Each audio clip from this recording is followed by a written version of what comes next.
Hi everyone, my name is Rachel and I'm here with the Houston Public Library System to bring you guys another book chat.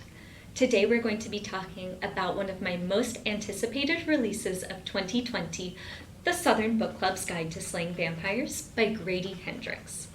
I picked up this book because I heard it described as fried green tomatoes meets Dracula, and I cannot imagine a book fitting into my two favorite themes, strong Southern women and Gothic fantasy, more perfectly. So let's dive right in.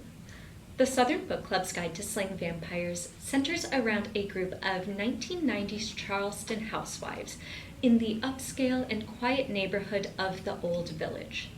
Although these women's negligent husbands and wild children and the never-ending piles of housework have gotten them down, they always look forward to the meetings of their murder mystery and true crime book club.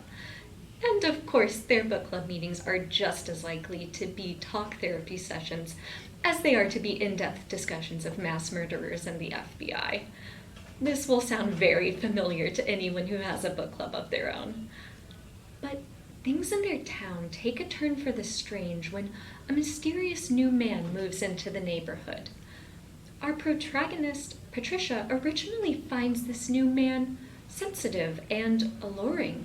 He's a reader, like herself, and he listens to her when she's talking, unlike her husband.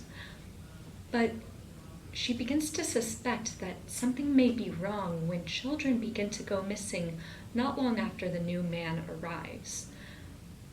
When Patricia begins looking into the crimes after a series of suspicious interactions, she begins to think that this new man may be a serial killer like the people in her book club, the Ted Bundy type.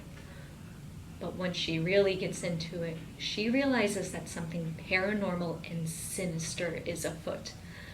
As the title of this book might suggest, there's a vampire in town, and the women in the book club are going to need to band together and defeat him if they're going to keep their own children safe. I immediately loved this book for its dark sense of humor, Southern Gothic setting, an incredible cast of characters. Grady Hendrix mixes in enough wry humor and irony that it really keeps the tone of the book light, even when the plot of the book gets pretty gruesome. As for the setting, we may be tempted to think of vampires as only existing in Transylvanian castles or in ancient and prestigious places, but the southern neighborhood setting actually works really well. After all, who is more likely to invite a vampire into their home than a southern belle who just wants to make their new neighbor feel welcome? This book takes the southern hospitality that we all know and love and pushes it to its most sinister conclusion, which is absolutely riveting throughout. And of course, the characters. The women in this book club are so richly rendered, and they remind me a lot of the women I grew up around in the 90s.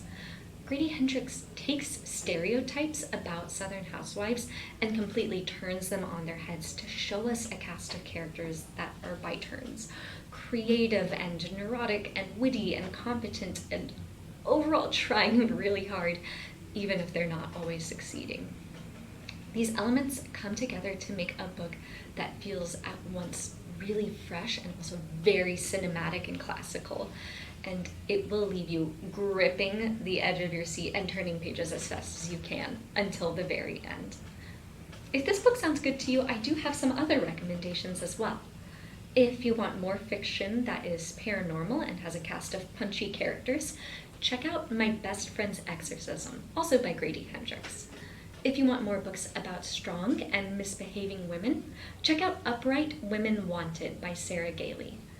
And if you just want more true crime goodness, check out My Favorite Murder, a book by the authors of the podcast, Georgia Hardstark and Karen Kilgariff. Thank you so much for tuning in to another Houston Public Library book chat. I hope you enjoyed this video. If you want to check out any of the books that I mentioned here, go to our website at www.houstonlibrary.org and place a hold today. Thanks again, and we'll see y'all next time.